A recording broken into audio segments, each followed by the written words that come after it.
this edition of Next. This is a new series where we bring together rising changemakers to talk about issues at the center of the conversation.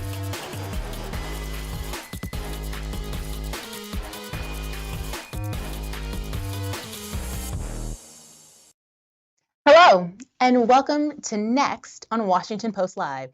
This is where we take a closer look at rising changemakers, young people who have caught our eye from the Hill to the entertainment industry and everywhere in between.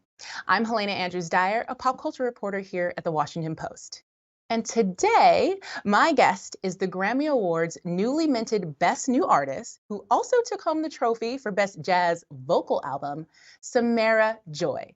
Joins me now to talk about sharing jazz with Gen Z. Samara, welcome to Washington Post Live. Hi, how are you? It's so amazing to be here with you this afternoon.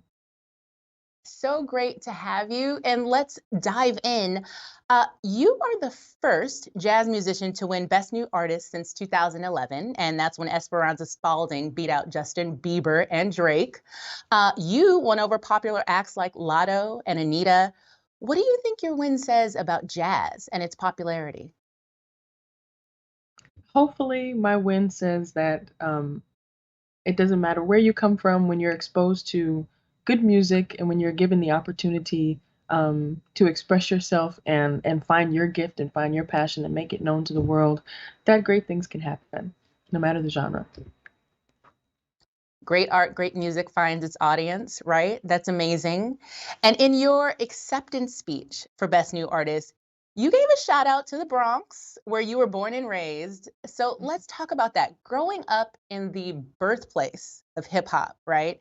And as a member of Gen Z, which I know a lot of people like to talk about, how did a classical genre like jazz find its way to you? I went to public school my whole time being here in the Bronx. And towards the end of high school, I went to a school called the Fordham High School for the Arts, where I joined a jazz elective, and I learned a couple of songs with them. I had a good time, but I wasn't really super interested in jazz until I went to a state school called SUNY Purchase for the jazz studies program, and I completely immersed myself in it. I couldn't believe that I had never heard, people like Sarah Vaughan before and people like Carmen McRae before. And so I just wanted to dive in. And you mentioned some of the greats who you have been compared to yourself, the woman we know by first name only, right? Billie, Ella, Sarah. But talk to us about your musical inspirations. hmm hmm So when I was growing up in the boogie down, I like to listen to a lot of music that my parents were into. So like Luther Vandross, we had him playing all the time. Stevie Wonder. My dad is a bass player, so Brothers Johnson, Michael Jackson and Motown and that kind of thing, gospel, Kim Burrell, and like commissioned and all of these incredible artists, Jill Scott. Like it was just so many to name, so too many to name. Um, and so I can't pick just one. I was listening to all of them. And it's like, maybe not the same music that my classmates were listening to, but it's really what I enjoyed. And so let's talk about your album, Linger Awhile. This is your sophomore project, but your first with the iconic Verve Records. Yeah. Tell us about what inspired Linger Awhile. And I have to know if the rumors are true, and did you actually record an entire album in 2 days? Yes, How? that's true. Well, we had uh, getting Linger While together was a great process because I had the opportunity after the first record to tour and to play gigs and to be on the road, and I wanted to change the set list up a little bit, and so I started integrating as I was listening to more songs. I started integrating more songs into the set list, and when it came time to record and to pitch the album to other labels, I had the songs together, I had the band together. We had just come off the road, so we got in the studio. I think I recorded like 7 songs in the first day, and then the rest the following day. Pitched it to the labels. Verve, we had a great connection from Jump, and they helped us release it about a couple months after that, and then began, all of the wonderful opportunities that followed. And then We all got to listen to it. The public got to listen to Linger a While. Um, Tell me about what it's like being part of Verve, the label that, as we talked about, the greats, your inspirations, Ella Fitzgerald, Sarah Vaughan, Billie Holiday were once also a part of. What's that Mhm. history like? It's really incredible because I never imagined, one, that I would be, following in the footsteps of such incredible vocalists, and um, their musicality inspires me to this day. And so to be um, a part of the same recording legacy as they are, as far as being on being on Verve Records, um, and not only getting to honor them, but also honoring my own voice and getting to honor those inspirations that I mentioned before, and having jazz be a part of my musical identity now, and getting to share all of that with people through this, remarkable, through the help with the help of this remarkable team on Verve Record label, as far as digital marketing and in-person shows in New York City, all this promotion and stuff like that. It really is a blessing. They're honoring the tradition, and have a foot in the contemporary as well.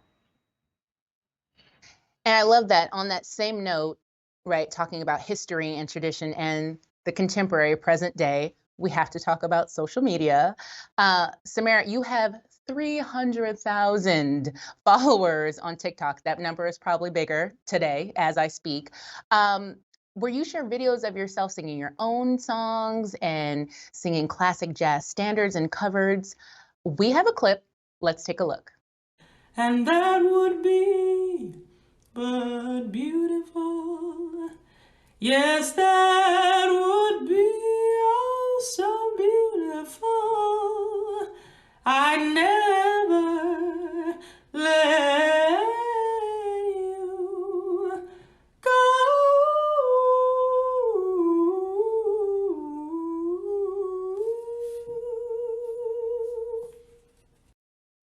It's amazing. Bathroom acoustics. Does the bathroom have the best acoustics? Oh, ever. And that was in a hotel bathroom. It's like I'd be trying them out. I'm like, that one has some pretty good acoustics. I remember that. I remember that. That was awesome. That was awesome. Why do you think TikTok has been such an effective tool for sharing your love of jazz, of the genre? At first, I didn't think it would be, because Mm. as one knows, it's more I guess marketed towards a younger generation, younger than I. Sometimes I feel like it's like 23. Yeah, you're getting a little too old to be on here. But um, when I started posting, and when I started really interacting with people on TikTok, I realized that there's an audience for everybody. There's like millions of people watching so much content in a day. So why not add a video of me singing into the mix and just see, who likes it and who doesn't. And I found that the response has been really, I mean, it's beyond anything that I could have um, imagined or aimed for. But it's great that people are attracted to what I love to do, just as me, without anything else. I'll try a TikTok dance once in a while, but I won't post it. It's in the drafts. But I'm glad that just singing is enough for right now. Okay, we need that content too. We need the TikTok dances. I got to see it. And speaking of sort of like the young people that are on TikTok, are you surprised at all about how much your music has connected with the young people on that platform? Equally as surprised. Yeah, because I just didn't think. I mean, there's so much good music in the world. Like, and we have so much access to it now because of technology. And so the fact that, people um, find my music, and they're, it's present enough in their mind that they want to add it to a playlist or share it with somebody on social media, repost, it's really, I'm always grateful for it, because you don't have to, right? There's so much available to us at any given time. But it's amazing that people respond in the way that they do, and continue to support. And I've read that you feel a bit conflicted, I'll say, about being called the first Gen Z jazz star. I'm putting that in quotes. These are my quotes. Why is that? Talk about that. Why is there some kind of push and pull between that moniker for you?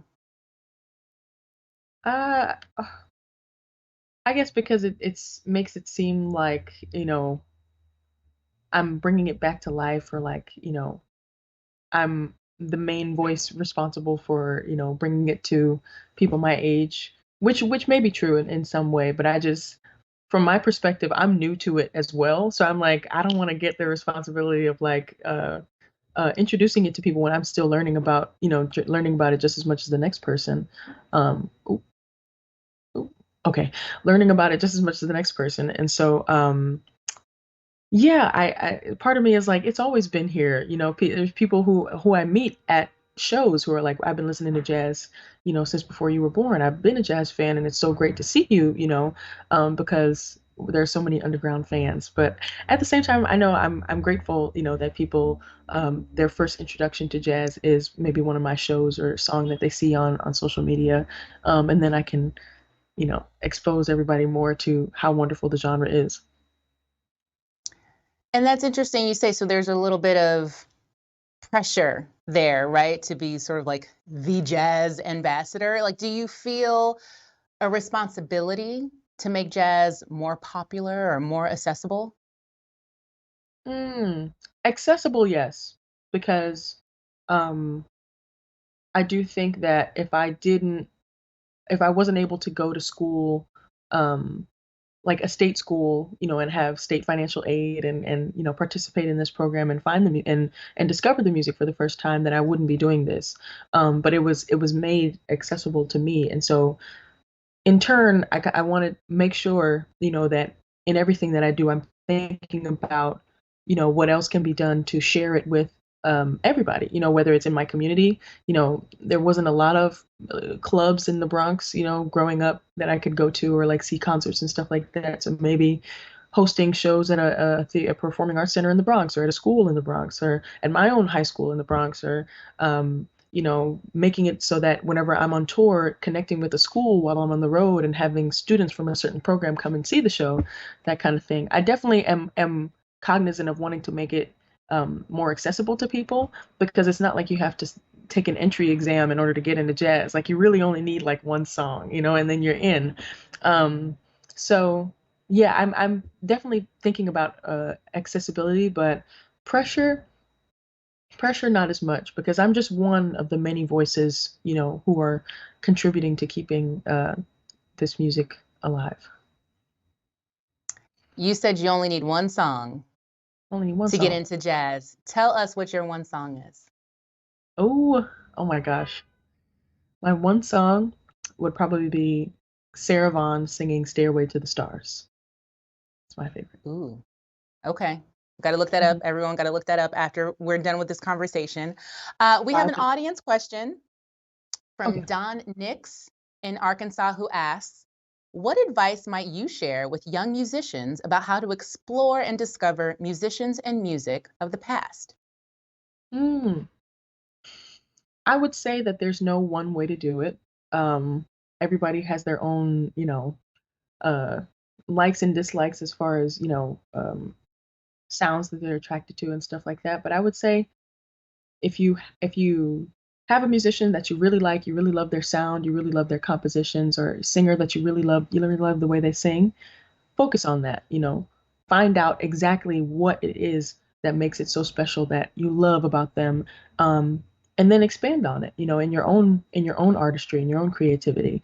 But focus just as much on just as much as your focus just as much on your own creative voice as you do on studying others' creative voices, because that's how you grow. Mm. You have won the Grammy. You're currently on tour. What's next for you? Mm. Well, I am hoping to record a holiday album with my family and go on tour and maybe bring some special guests at the Grammys. Kirk Franklin, I hope you're listening. Oh, I'm sorry about the connection. Okay, so holiday album and with Hmm. some special guests. That's what you said. That's amazing. Um, I read that initially, before you got into jazz, before you got into music, that you wanted to be an actress. What Oh, made you focus on singing? realizing I wasn't good at acting. I tried the musical theater route, and I really enjoyed it because it's nice, get into character with certain songs and like, really get into it and immerse yourself in what um, the person who is speaking in the song might be feeling and be able to express that. Um, but I can't act. I was in a movie though recently where I was singing. It just came out on Apple TV. It's called Sharper, and it's John Lithgow, Sebastian Stan, um, and Julianne Moore. And I'm like singing in the bathroom in the background with like a nice dress and stuff. So I'll do that, like be in the background singing and providing the vibes. But I don't know about acting and on screen yet. I can't. I'm not ready for that. Not ready yet, but it could still be in your future, right?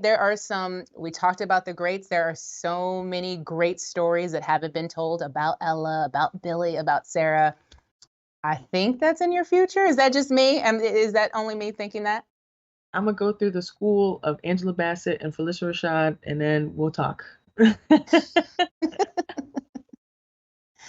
Now, speaking of your music, before we let you go, you've talked about jazz, your musical inspirations, your award-winning album.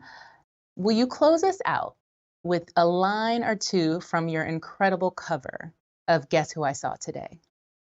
Ooh. Oh, guess who I saw today, my dear? I'd never been so shocked before. I headed blindly through the door. They didn't see me passing through. Wow. Wow. If I could stand up and clap, I would. Um, Samara, you are incredible. Grammy Award winner, on tour now. Thank you so much for joining us today on Washington Post Live. Pleasure is all mine. Thank you. Thank you for your time.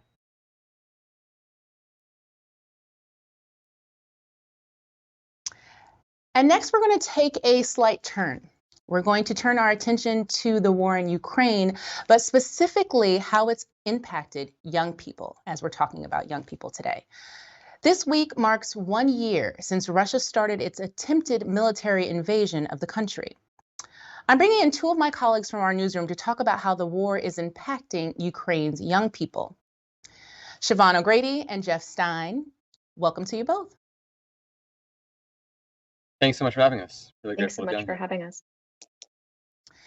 Siobhan, I want to start with you. You're the Post Cairo bureau chief, but you've spent significant amounts of time in Ukraine over the last year. Talk to us about what you've seen on the ground and what war looks like for the country's young people. Sure. So I arrived in Kyiv last year on February 21st, so just 3 days before the invasion, the full-scale invasion, I should say. And the country seemed completely normal. It was like any other European capital. There were tons of young people out on the streets. People were at bars. I saw people leaving the opera house. Restaurants were packed. And then 3 days later, everyone's worlds just turned upside down. And during those first few days of the war, there was a total mad rush to sign up to join the armed forces. And I remember just being really struck by the selflessness that so many young people, young and old, demonstrated during that time. There were people, middle-aged people, men and women signing up to fight, and there were also many young people choosing to do so. And in a blink of an eye, they were facing the kinds of decisions that most people would never be able to even contemplate. And so I met a lot of different people during those days. I met two 17-year-old friends who were freshmen in university, and one of them was fighting on the front line on the outskirts of Kyiv, and his other friend was managing a Molotov cocktail factory in Kyiv, in the basement of a building that had been transformed. And so I remember just walking into that room, going down like so many flights of steps into this basement, and it was full of people of different ages, creating his petrol bombs, and the guy in charge was 17 years old. And I just thought, like, am I in a movie? What's going on? It was just totally surreal. And those moments still strike you even now, so many months later. And as the war continues, what roles, you just talked about this teenager running a Molotov cocktail factory, what other roles are Ukraine's young people taking on as the war continues? What are they doing? Well, I've actually followed up with both of those young men who I met at the beginning of the war and was able to kind of track what happened to them over the course of the year. So one of them, Sviatoslav, I've seen a few times since then. He fought on the front line outside of Kyiv. He was 17, fighting alongside his dad in the territorial defense. He really, really wanted to see action, and he did see some, and he had some close calls during those months after a lot of time kind of laying low. He's an archaeology student. He really wanted to deploy to the east when the Russians retreated from Kyiv, and he wanted to go and fight in the east and join the army instead of being in the territorial defense for the Kyiv region, which is more of like a volunteer unit. And his dad did deploy and is currently fighting in Bakhmut, which is the most dangerous and highly contested town in all of Ukraine right now. But he asked his son to stay back and re-enroll in university. So this kid turned 18, and he just went back to school to study archaeology after the experience he had. It's kind of surreal to think about. And meanwhile, the one who was working in the Molotov cocktail factory, Valady, he is also back in school, but he is hoping to join the armed forces. And his family also survived the occupation of the area outside of Bucha, where some of the most horrific war crimes took place during the occupation of the Kyiv region. Wow, it's like an emotional whiplash almost is what you describe. Totally. Speaking of emotions, Jeff, you wrote a piece recently that looked at how dating has changed for Ukraine's younger population. What surprised you the most? What was like the most interesting piece of information that you received while reporting on that story?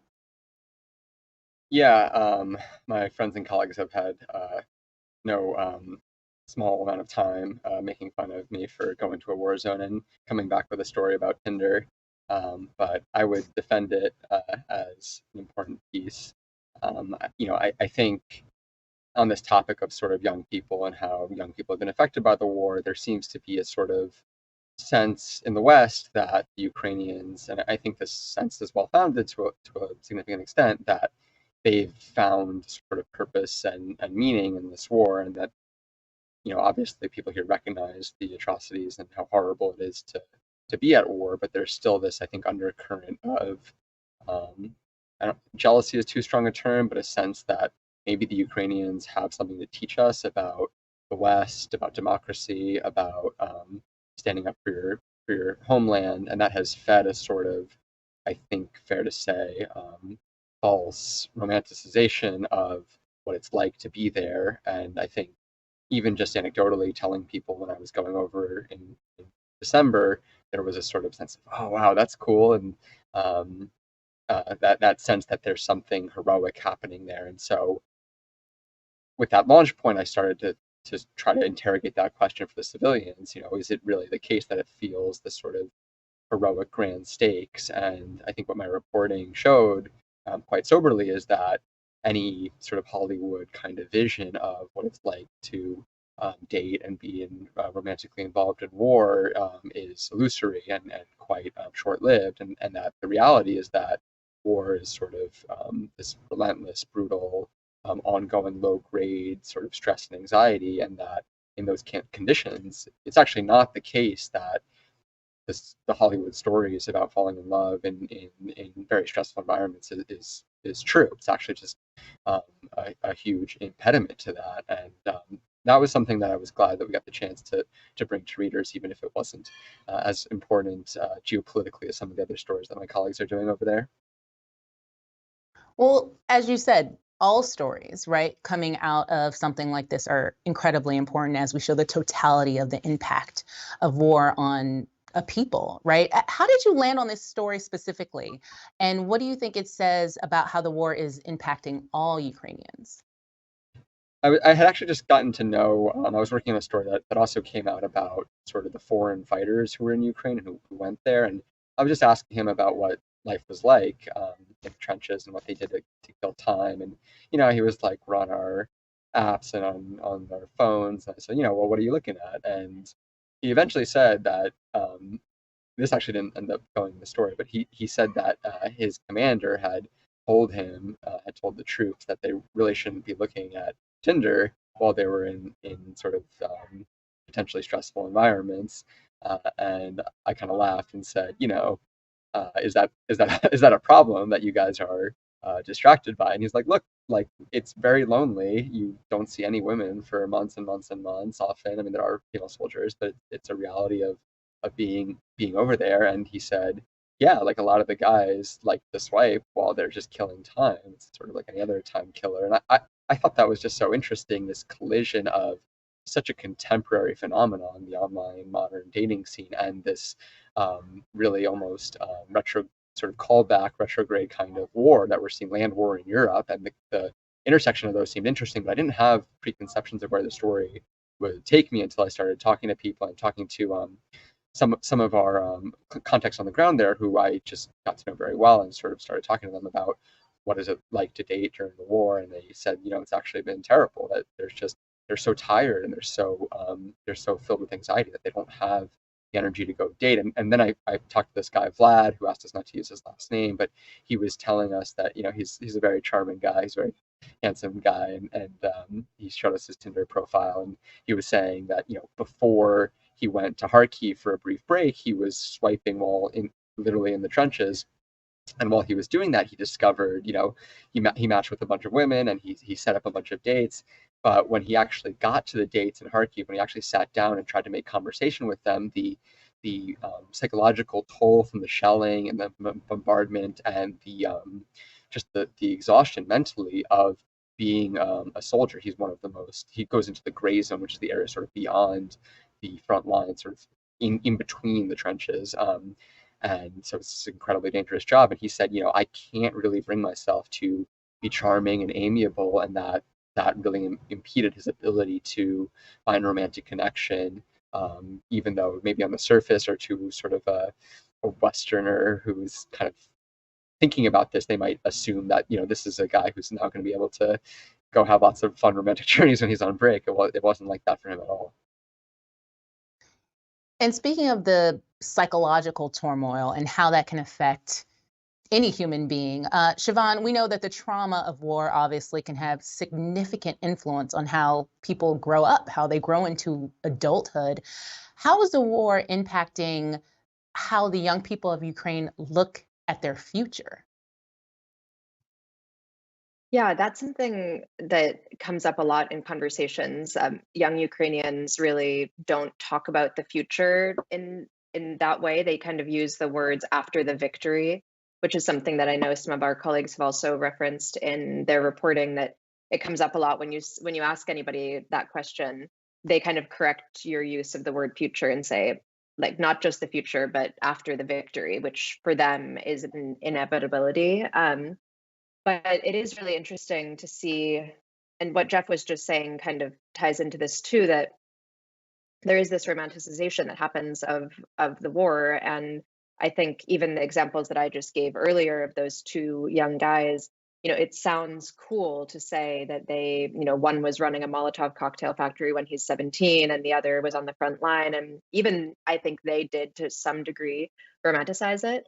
But at the same time, I met other young people who were living under occupation and had survived months of Russian occupation.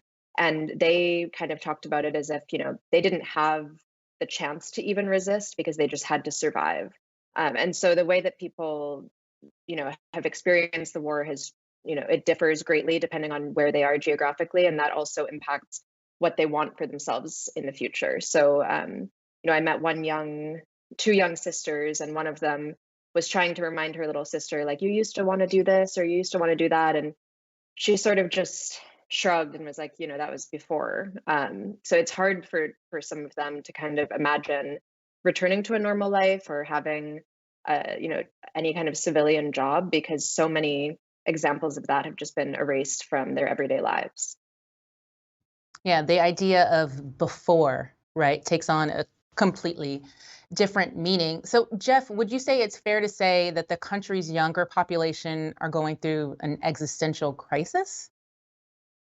Yeah, I didn't write about this, but one of the things that I thought was really interesting there is that, for the men in the country, I actually embarrassed to say that I didn't really know this before I went over there, but the men in the country are not allowed to leave if they're within a certain age band. And there's been some reporting about men who are being, smuggled out because they're fearful of eventually being recruited into war.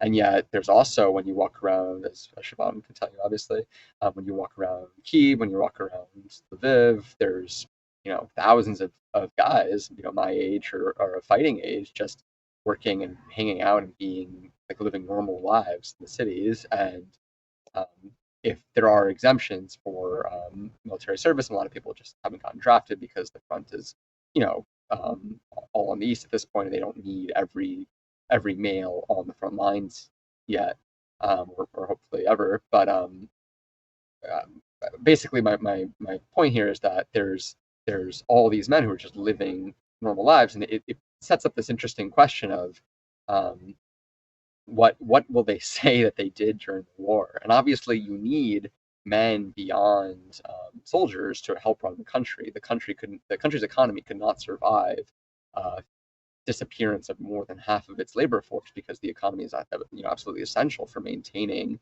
the country and keeping it running.